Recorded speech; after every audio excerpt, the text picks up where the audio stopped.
2024 and 2026.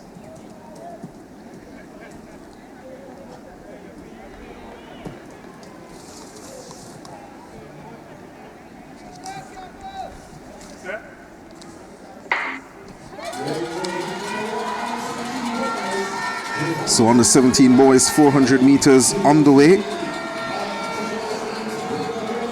And on the outside in lane number 8, the man from Grenada, that's Diwayne Green.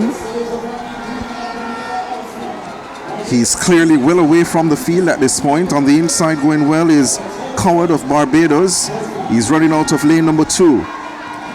So the man in front is Diwayne Green of Grenada. He continues to hold the advantage, now beginning to press. From Jamaica, that's Diwayne Sharpe, silver medalist last year. And he has a glance to his left. On the inside from Barbados, Tajay Coward. And then from the Bahamas in 4, that's Zion Bradford. But look at Sharpe. He looks left and right all the time throughout. Comfortably winning in section 1.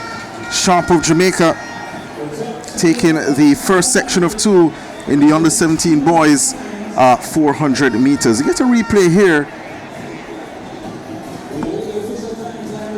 And Sharpe started off quite slowly down the backstretch, but knew his comfort level. Has run 46.7